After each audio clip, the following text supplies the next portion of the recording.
I started a little early. We're going to talk about business math.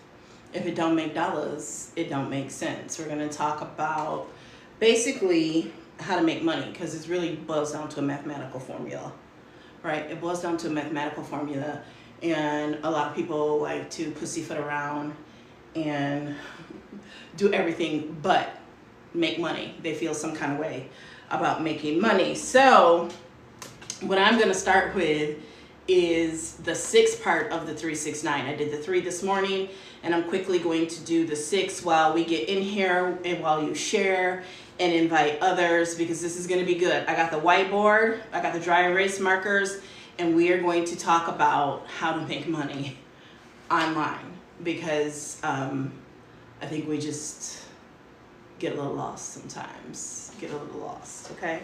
So I'm going to write these down really quickly, and then we will get going.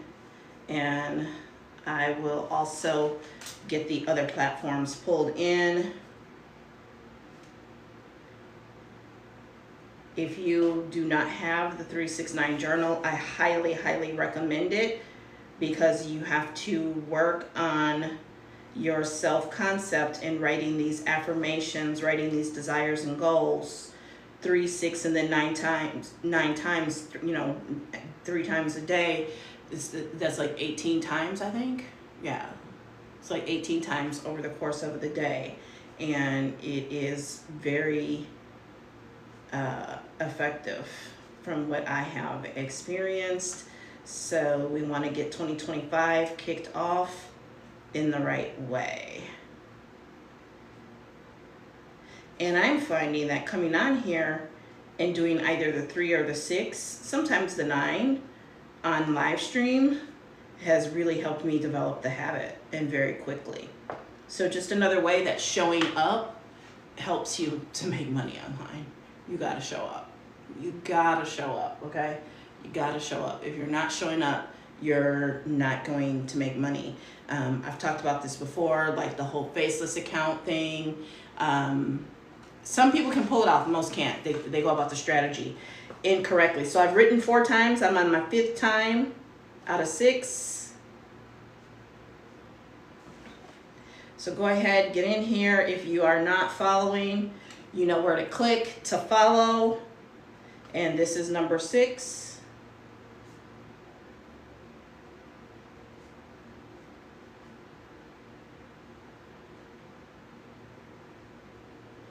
All right, so this is the 369 journal. I'll read you some of these affirmations out of here. It is, this is such a great book, such a great guide and way for you to get focused. I use it in conjunction with the Miracle Journal. Both are tagged in this video. Highly recommend them both. If you really want to, get focused and start your year right with, and you can start the year at any time, right? Just know that you can start the year at any time. You don't have to wait until January 1st to start the year. This can be January 1st for you today.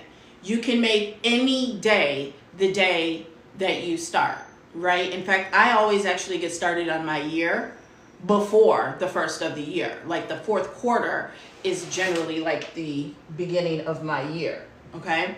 And then January is more of a reset month for me. Thank you so much for the love. January is a reset month for me, because you come out of the holidays. Sometimes you're a little bit discombobulated from all the activity, the change in diet, the change in habit. We get a little more lax those last couple weeks of the year. And so I like to come into January with the mind of resetting, right? So for a lot of people, January is a restart month. Like I said, number 1, I really don't do resolutions. I just make changes, right? I focus on 1 or 2 things that I want to really make a habit for 60 to 90 days before the year actually starts. At minimum 30 days before the year actually starts.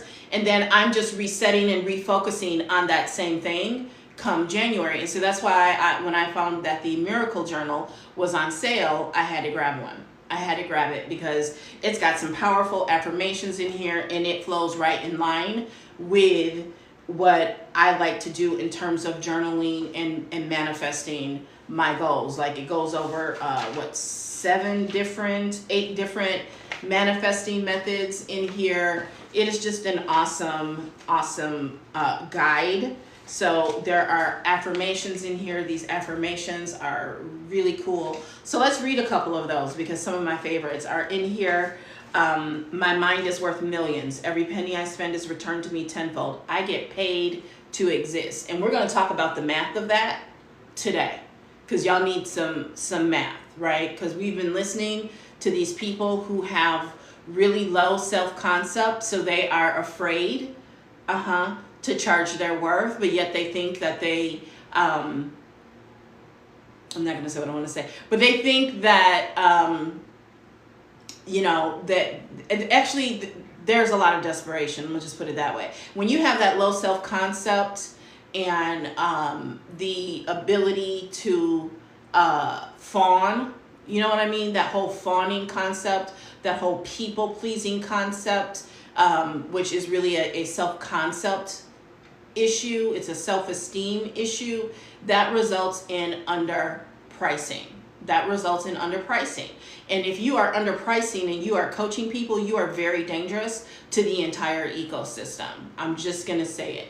It's very risky for you to pay attention to and listen to someone who is a fawn and underprices. It's very risky, right? Because they don't value themselves enough to price their services and their products accordingly.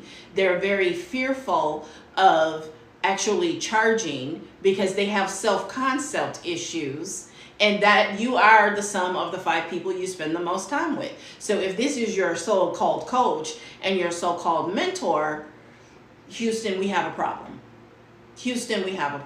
Right? Being a fawn is neither good nor bad.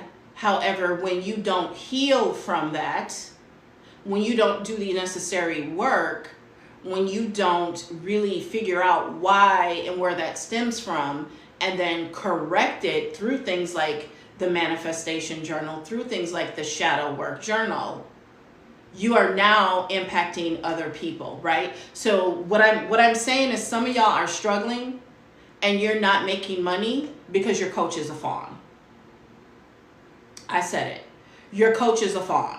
Your coach, your consultant, your mentor, whatever you're calling them, is a people pleaser, and they are more concerned with you liking them than they are concerned with actually affecting transformation in your business and life.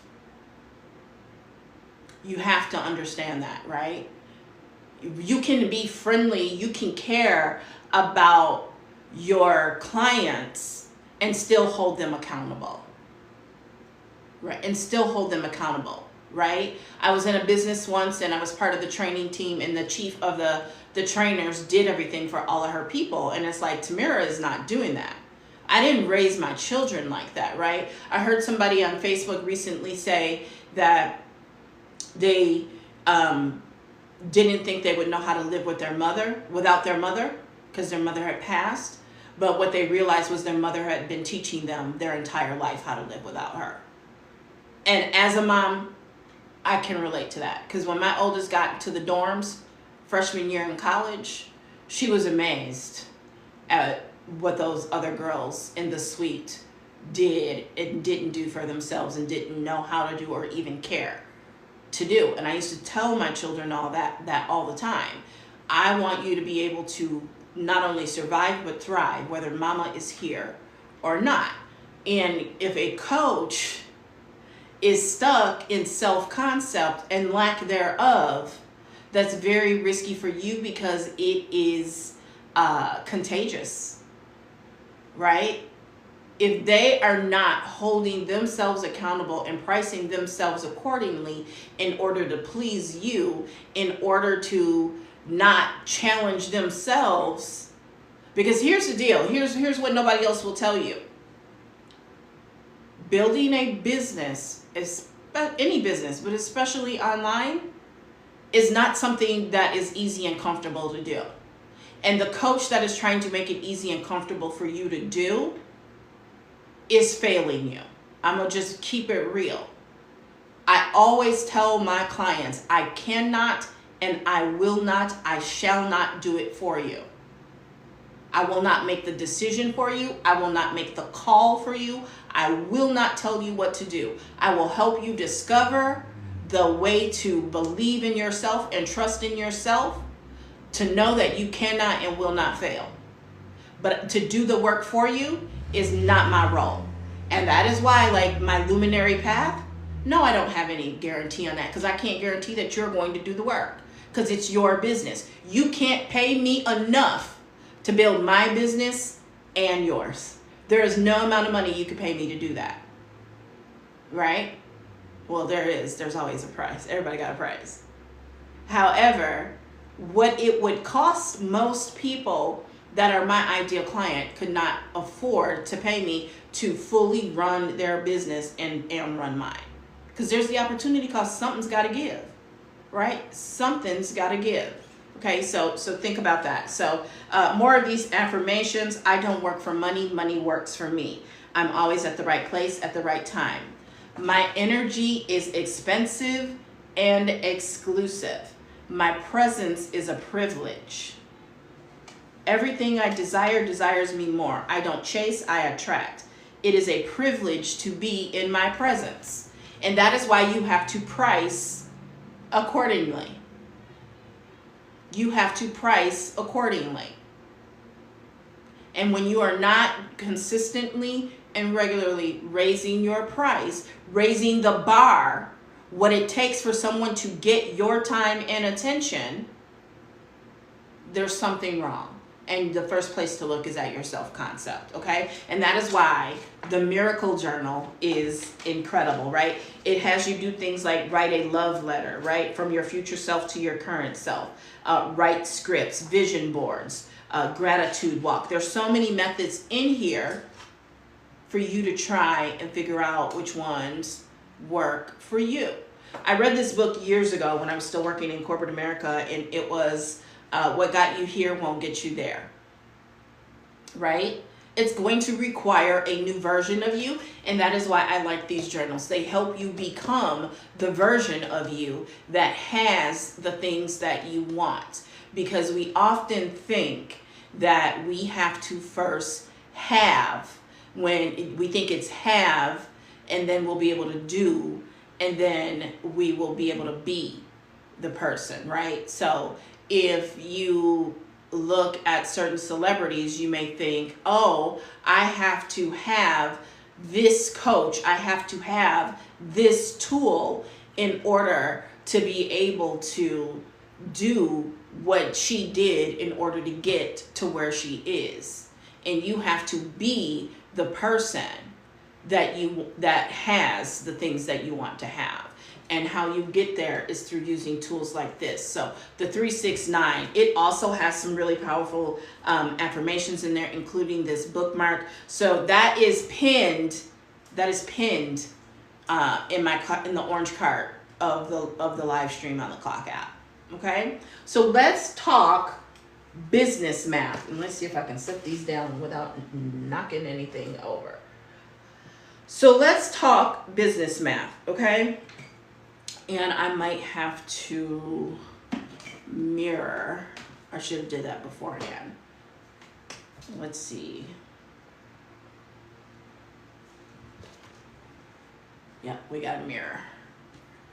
So we got to.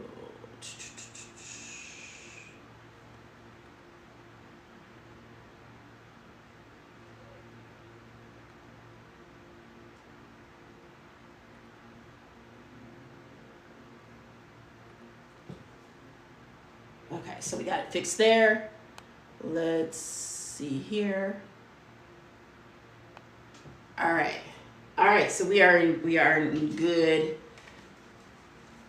view. Okay, so when we talk business math, right? At the end of the day, why are you in business? Right? Why would anyone start a business? Right? You know, everybody, again, self-concept. Everybody wants to start a nonprofit. They don't want to start a business. Because for some reason, we feel icky about making money. We are made to believe that it is just about serving people. Now, I'm of the mindset that the more people that you can make a positive impact and create transformation in their life, the more money you will make, okay? But ultimately, you are in business to make money, to serve and make money, right? And there is nothing wrong with that. Peter Drucker says the entire goal for business is to create a customer. And a lot of y'all get confused. Y'all think that someone buying from you, a sale, is a customer. No, a customer is a relationship. A sale is a transaction, okay? So that's the first thing we gotta get our heads wrapped around, right? That you are in business to transform lives. That is value. That is the value that you bring. And the more value that you bring, the more money you will make, okay? So the goal is to create customers. And bear with me, because this is going to make so much crystal clear sense when I get done. The goal is to create customers, okay? You need to create customers. A sale is merely a transaction. When you create customers, you get to stay in business longer. And I'm going to prove it to you. When you create customers, you get to stay in business longer because it is a relationship built on trust, built on value. Okay? Built on trust, built on value, right? I have represented various brands out there, and people will come to me and ask me about products outside of the brands that I represented. And they were willing to help me find a link so that I could get paid for helping them because they trusted me in my opinion. When I worked in banking, when I was a banker, my clients would ask me for recommendations on things like if someone was new to the area, they would ask me for recommendations on CPAs, on real estate agents, because we had a relationship that was rooted in trust. Because I took care of them. And created a customer, an actual relationship. I delivered what I said I would deliver. I helped them in the way that I said that I would help them. Okay? So that is the root of business math. You need to create customers. Because at the end of the day, if you don't have customers, you do not have cash flow. Okay? We all know about cash flow quadrant from Robert Kiyosaki. Cash flow is money going in and money going out of your business, right? And when you have more money coming in than going out, that is a good thing. That is positive cash flow. When you have more money going out than you have coming in, that is bankruptcy. That is a bad thing. And the reason that exists is because you do not have enough customers. Okay? You do not have enough customers, or you are not charging them accordingly. So what did we start this conversation talking about? The fawn who has a low self-concept and gives away everything for free. Right? You do not have a customer if everything is free. You do not have a customer if everything is free. Can I get a witness? Can I get an amen? If everything is free, they have not had a transaction with you. Because being a customer is not just the relationship. Right? It's not just the relationship. But we, in particular, as women, have been made to feel icky about the money part. So some of you are stuck because You feel that your value is in being a fawn and doing everything. And so the fawn lowers their price instead of reaching for a higher income, a higher level ideal client. Did you pick up what I just said? The fawn focuses on dropping their price and giving up more of their time, more of their talent, more of their seed, so to speak, more of them for less money. And y'all know who I'm talking about. You know who in your system is the fawn. You know, you're picturing them right now when I describe it. You know who the fawn is. They're giving you more and charging you less for it.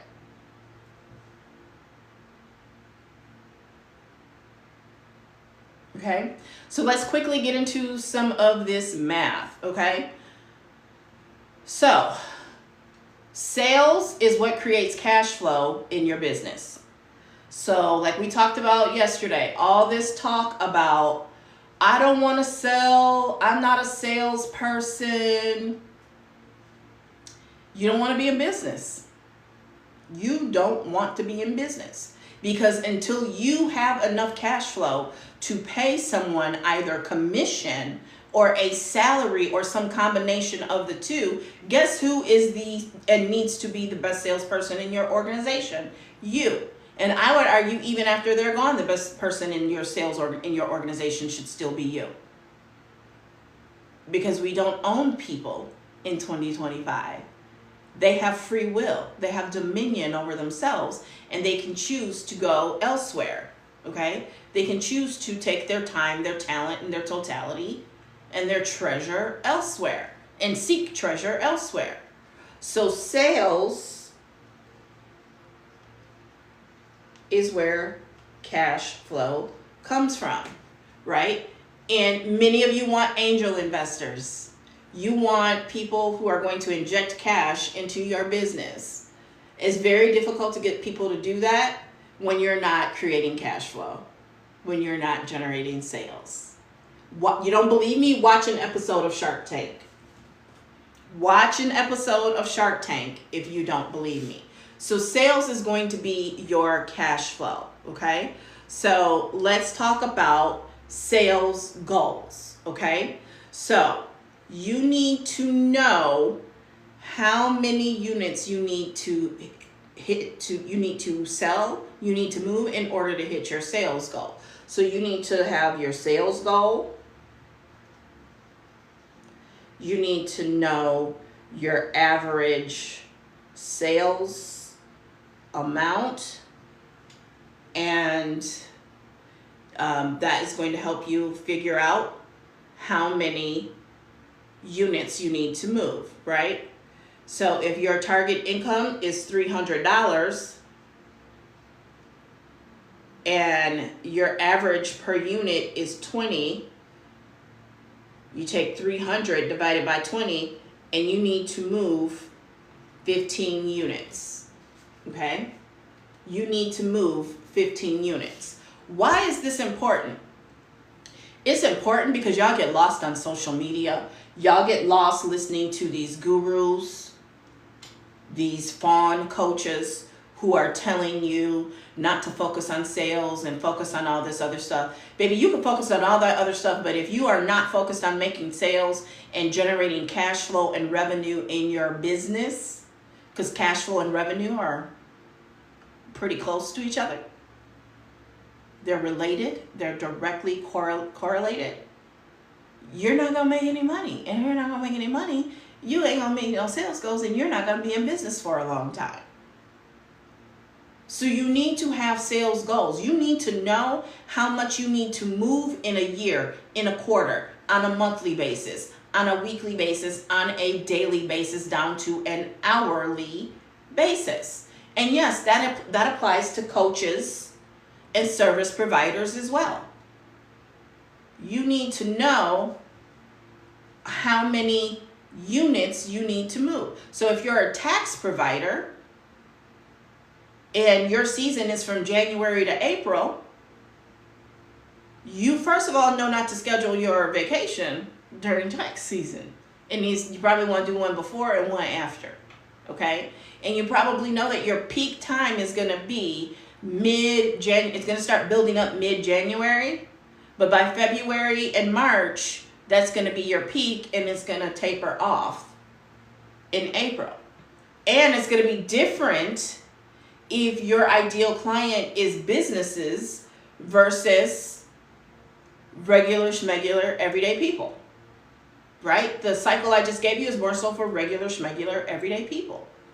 But businesses, and then depending on the type of businesses, if you are really into a niche, again, it's going to impact the cycle of your business. Okay? So you need to know how many units, right? So I'm going to give you 2 other formulas for this business math lesson. I'm going to keep it real simple, right? But sales is cash flow. If you have a sales goal, you need to know how many units to move. And so you need to know either the cost or the average size of your order. So let's go to a Tamira world. Okay. Back in the day, I used to sell custom foundation packages. They actually did average about $300 per package, right? So if I wanted to make $3,000 in a month and the average package was $300, then that is actually 10 customers per month. Okay? That would be 10 customers per month that I would need to generate, right? I would need to generate. Now, with a product like what I was packaging, I had repeat customers. So I could look at my book, of business and say, okay, 4 people are going to need to re-up this month, right? But my re-up is not necessarily 300, it's more like 150. So that's $600 right there. So now my goal is actually 2,400, and divide that by 300. I actually only need 8 new customers. I didn't even mean to do that. I just slipped into that. I didn't actually even mean to. Y'all know I sometimes get overboard. I get besides myself and I just get to rolling, right? But this is the power of having consumable products, right? Consumable products that are going to be used up and they need to reorder, right? So, and the more new people you generate, the more re-ups you're going to have in a month, and that's the less new customers you have to get. And if you understand business philosophies, you understand that it is much more intensive, both time and dollar-wise, to get a new customer than to take care of and retain an existing customer. I feel like I'm preaching today, right? So in the beginning, you are going to spend a lot of time getting new customers, and later on down the road, you don't have to work as hard because you have steady and reliable customers, and you just keep injecting new customers, and now you have longevity in your business, okay? So if you need 10 customers a month, and there are 4 weeks in a month, right? If you get 2 customers a week, that means 8 new customers, and then you can figure out where you're going to get the other 2 from. Or you could set a target of 3 times 4 weeks, and you actually end up with 12, and you blow your goal away. You blow your goal away. Now, you can do the same thing and break it down daily, but there's no need to do that with numbers like this, because this is ideally what a lot of you are working with, right? Or you're working with $1,000 packages, $3,000 packages. It works the same no matter the amount, right? But if you're selling a physical product like lip glosses or mascaras, yeah, then I would not only break it down weekly, I would break it down daily and even by the hour, how many I need to sell per day and per hour. Because the reason you want this number is y'all get too easily distracted and doom scroll, and again, listen to these fawns who have no self-concept, right? Who have no self-concept. You need someone to keep you focused on leads. You need leads, right? So we'll talk about that next, okay? So check this out. This is sales goals, sales planning, sales forecasting, okay? I can come back and teach you how to track it and know when you need to adjust, modify, and control. But we're gonna keep it real basic today. Keep it real basic, okay? So you need to know how many prospects you need to talk to in a month to hit your new customer goal, right? And that is the number of target sales divided by your conversion rate. I was on a marketing call this morning, and there was an event held in December, and there were ads ran. And one of the reasons I work with very few people on Facebook ads and social media ads, because people have the game all messed up. Most people are not going to convert from the ad itself. The real reason you are running ads is for traffic, right? And you want to run traffic to a high converting offer, something that people want to buy, and ideally that they want to buy again and again, like a lip gloss, okay? So that is the real reason you want to run an ad, is to get traffic, right? And you want that traffic because guess where the highest conversion rate is? The highest conversion rate is face-to-face, or the next best thing, messenger, or webinar, or video, or Zoom. That's where the highest conversion rate is. So if you can run traffic to get in front of the people, to get that intimacy, you can increase your conversion rate, right?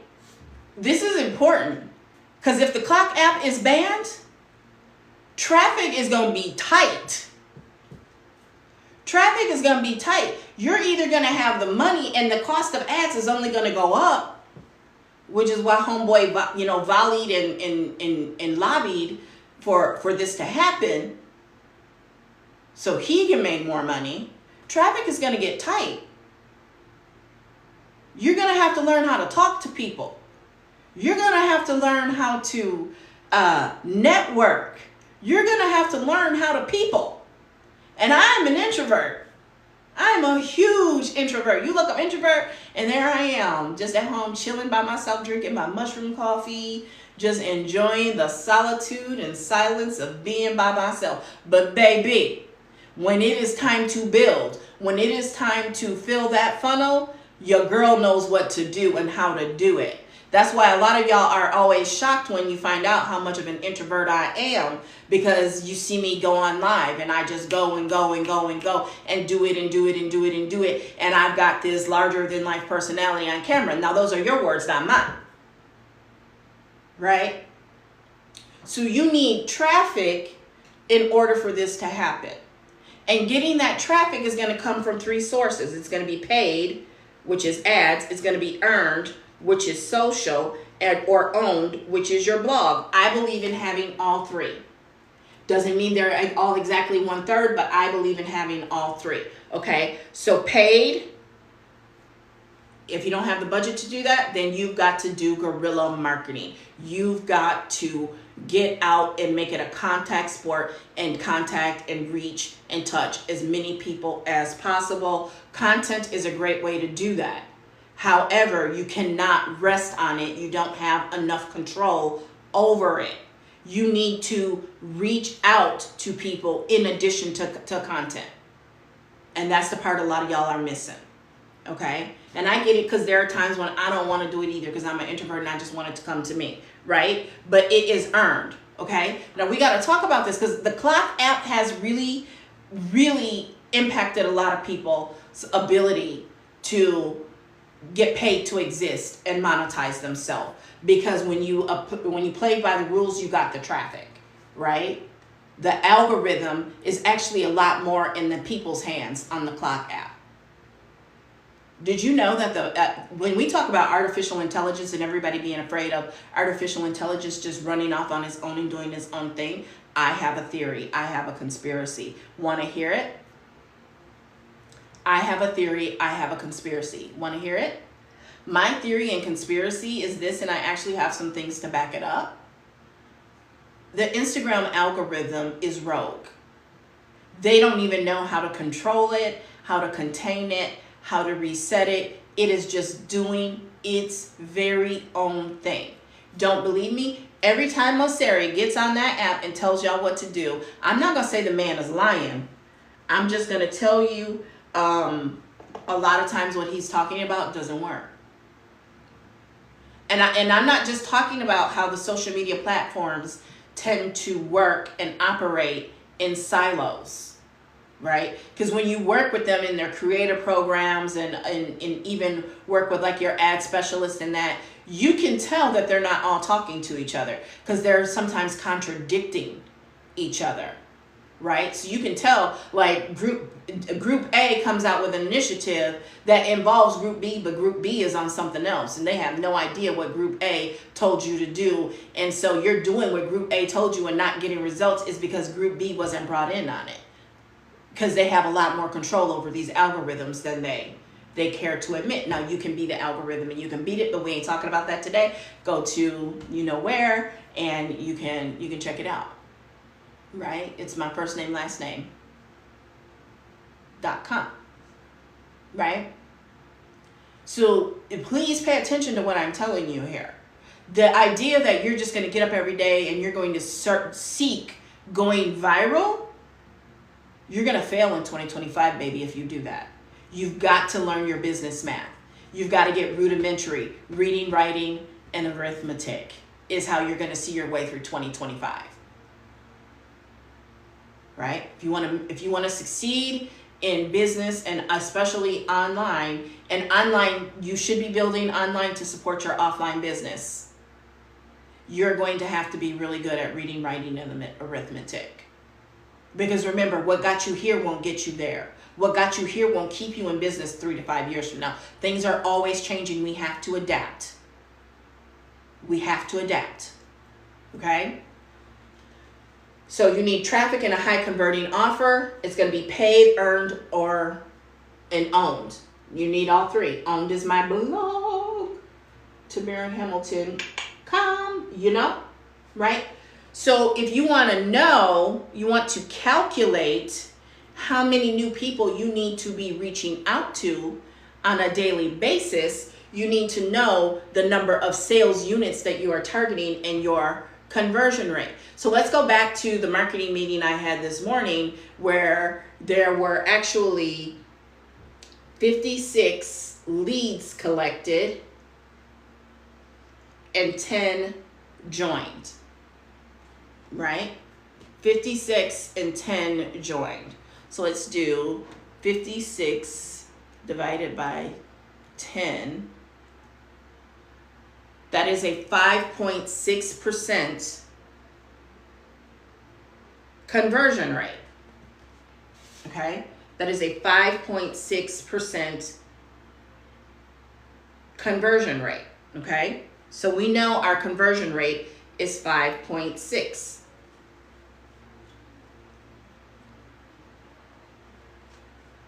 So if this organization wants 50 new members, divide that by 0.056. So let's do that math.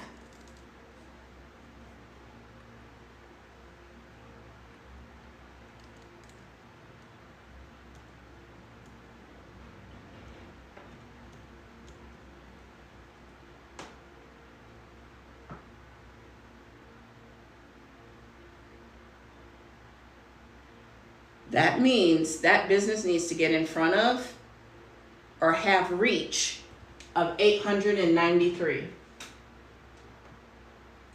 893. Now that seems like a scary number, but if you got content working for you and you got content helping you filter who you contact, it actually becomes a lot more doable, and you will begin to see conversions a lot faster. You will see conversions a lot faster. Okay? So that's your business math. And you have to understand that you cannot rely strictly on content. Content is passive. This is both an active and a passive game. It is, you have to have some contact support. Now, I'm not saying you got to do discovery calls, but you have to have some way to funnel people and get that intimacy and that contact to be able to convert them. This is also why you can't be a one-trick pony with your content and the type of content that you create and post. You have to create content for people at various stages of the buyer's journey. You can't just build brand awareness, but you also can't just post conversion content, because that's how you get shadow banned. That's how you turn people off. And you do want to do some turning people off. You do want to do some repelling. So that is business math 101. Okay? Business math 101. You have to know how much to sell and how many people you need to get in front of to hit your sales goal. If you know those two things, you know those three things, you will win. Ask me how I know. I still have customers who buy beauty products from me and have been for several years. And I no longer even actively promote beauty products. That's why I always think it's funny when people ask me about beauty products and they talk to me like they think I'm a failure because they don't see me actively promoting beauty products. And I'm not in a season where I'm explaining to people. Outside of doing this, I'm not in a season where I'm explaining to people, right? Because it's not for everybody to understand, and it is not my mission. I am not fawning and feeling like I have to teach everybody. No, either you get it or you don't. Either you get it or you don't. I don't care. It don't affect me whether you get it or not. You can think what you want to think. Believe what you want to believe. That is the season I am in. I ain't going back and forth with nobody. I'm just not going back and forth. So what questions do you have that I can answer? How can I be of service to you while I am here? Business exists to create a customer. Customers are relational. It's about creating customer relationships, because when you have that customer relationship, you have that rock solid, that monthly recurring revenue that you can depend on.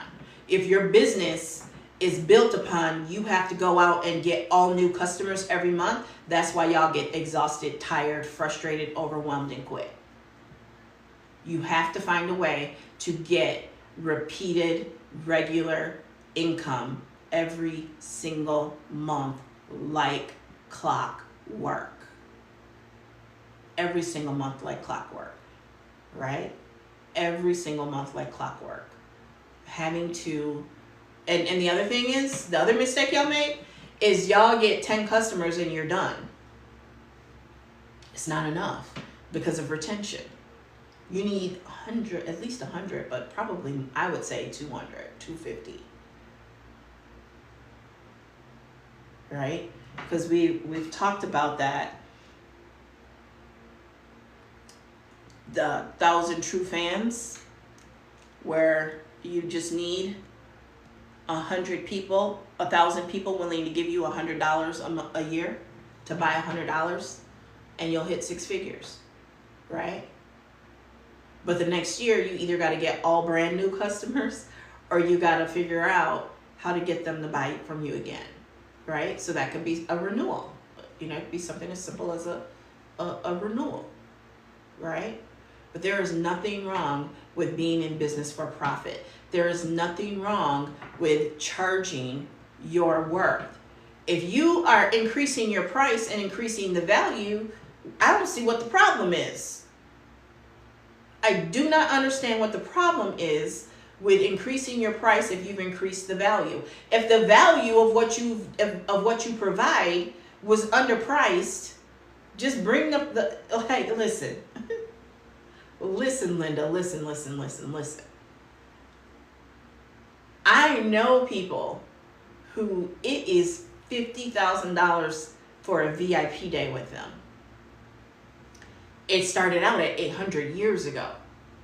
But as they got more and more results for their clients, it became more and more expensive for their time. And that's why I'm telling you, the fawn is dangerous to let them lead and follow you, because they are stuck in the land of plenty where they are too accessible to too many people. You will not increase your value that way. You will not increase your purse that way. Being liked is overrated. Being a people pleaser is overrated. It's overrated, right? You might hear certain terms thrown out to make someone feel better about being a people pleaser, right? Like team player. Like being a team player. Baby, you better get in your villain era. Being a team player, a maximizer. That is code. That is euphemism for being a fawn and a people pleaser. Number one person I aim to please is me and my bank account. I take care of my customers. Let me tell you, I have a beauty customer that I because of the relationship, I actually place her orders for her. So she reaches out to me by text message and I place her order. Often I just pay for it and she reimburses me for it. Right? Don't tell everybody that, because I don't do that for everybody. This is truly because of the relationship and the loyalty, right? So she messaged me and I was getting ready for bed. I said, okay, I will get to this tomorrow.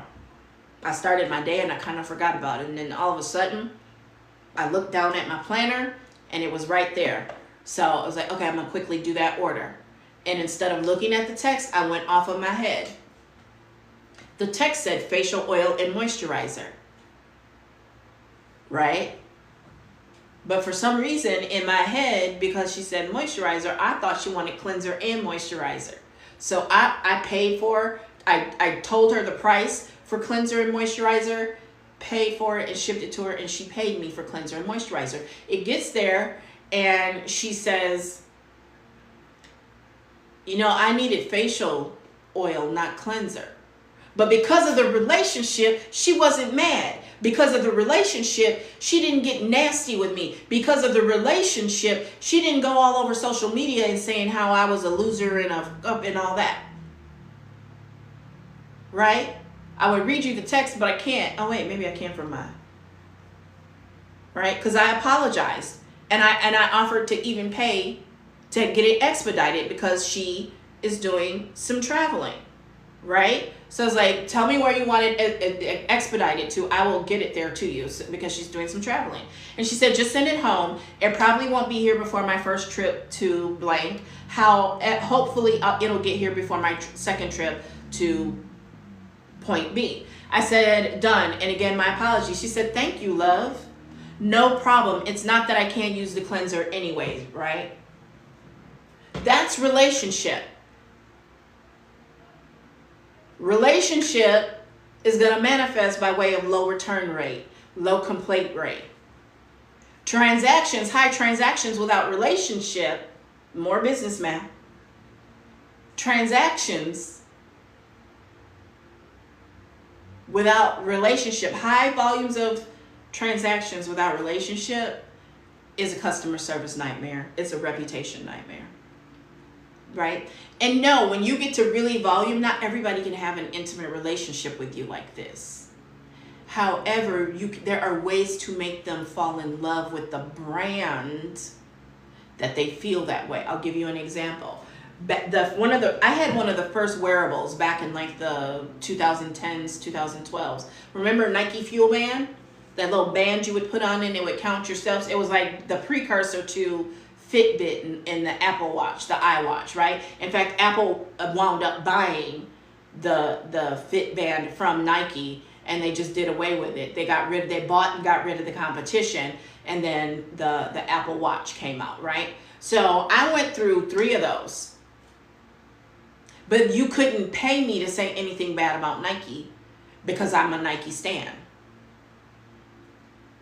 I've owned a couple pairs of Reebok, maybe. K-Swiss. But to this day, your girl is a Nike stan. I don't really mess with Adidas or anything like that. And I'm like, if I'm wearing Nikes, I'm not going to wear some other brand shirt or jogger set or any of that, right? So I had to return that and exchange it twice and didn't care. I even bought the little shoes that had the sensors in it that worked with it and did all that. I did not care. And that is brand loyalty. That is brand affinity. We ain't talking about that today, but just giving you an example of how when you have that relationship, it comes in handy when things don't go right, because nobody is perfect. Everybody makes mistakes, right? Now, the majority of people won't be like me, and that's okay. But you do want to create those people. I actually got paid for my beauty business this morning. Recently, I did do a mascara, but that's L'Oreal. That's a mass merchant brand. But I still sell skincare. And I still get paid for it. I actually still have people who want to join my team. How? Because content is residual. Video is residual. The content is still out there. I create the content one time and it continues to sell for me. It continues to attract. It continues to convert. The first brand that I worked with, I had to turn those videos off several years ago. I had to hide them. I kept them for my own use. I wouldn't dare show some of that stuff today. Oh my God, hideous. Not the makeup and stuff, just me. Thank God for the growth and evolution, right? But I had to turn those videos off eventually because I kept getting people wanting to work with me because the content was out there. The content was continuing to sell, to attract, to ascend, to convert. Especially on a platform, hint, like YT, the television app. Okay? So business math, get you some. Pay attention to people who want to keep adding and lowering their price, but calling it luxury, calling it high end, calling it high ticket. Right? Afraid to charge by tier. I'm not saying they're bad people. I'm not saying that at all, except for when they steal from me. But I'm not saying they're bad people. I'm just saying like attracts like. And if they have that trouble with self-concept, you likely are attracted to them, but you got to be careful because until they work through their self-concept and they actually charge what they're supposed to charge, it's a problem for them. And it's a problem for you if you listen to them, right? Like if you're going to trade shows and that, it's all fun and games until, you keep paying to go to events and you're not walking away with leads. Because, yeah, a lot of people are attracted to your booth, but they're walking away. Yeah, you're having conversations with them, but if they don't have anything to remember you by, you're putting it in their hands to come back to you and to contact you. That's not predictable. That's too much out of your control. And I ain't saying you got to be a control freak, because I hate control freaks. But that's not business. That's not intentional. You need to be able to follow up with them. That's what makes them a lead. You need their information so that you can follow up with them. Okay? Trying to think of what other examples. I'm hitting that afternoon lull time to have some neuro gum. I love that stuff. It was like my glucodefend a little bit ago. So, business math, you have to know how to calculate your sales goals, right? So if you know you want to make $5,000 a month, you need to know how many customers you need to generate $5,000 a month. And then after you've been in business 6-12 months, you need to know how many are returning. First of all, you need to know what your average, what I call ticket size is, what your average customer spends, what your average new customer spend is, right? And then you need to know how many returning customers you have on an average and what they spend on average. So now you have your predictable income. And then from there, you can determine what your sales goal is for new customers to fill in the gap. It's math. It's math. Why do we feel so icky about money? Why do we feel so icky about money? Because we've been made to see ourselves as less than. We've been made to see ourselves as free labor. I said it. We've been made to see ourselves as free labor. And we feel, we've been led to believe that the more we labor for free, the higher value we are. Woo! We've been made to believe that the more we labor for free, the higher value we are. And that's why everybody wants to do nonprofits. And some of y'all are running nonprofits without the tax benefit of it. Because that's all nonprofit is. It doesn't mean that those organizations don't operate in a surplus. They do. Check out the United Way. They operate at a surplus. They definitely operate at a surplus. I ain't gonna say every year. There is nothing wrong with you making money. There is nothing wrong with you charging your worth. Because if you don't, who is? If you don't want to charge your worth, you might as well go work a job, because please know that in a job, very rarely are they going to actually pay you what you're worth, because the system, that's all I'm going to call it. I'm not going to call it the P word ending in Y. Aki, key, archi. We're not going to use that word. We're just going to call it the system.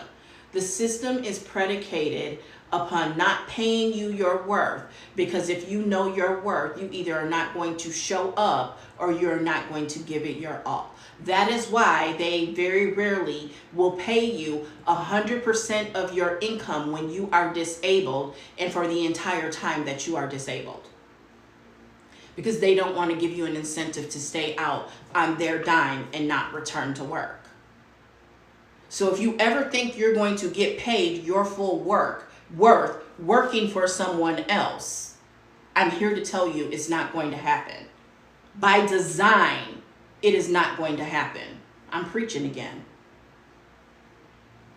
By design, a company, a boss, whether a large corporation, whether a small corporation, more often than not, they are going to withhold.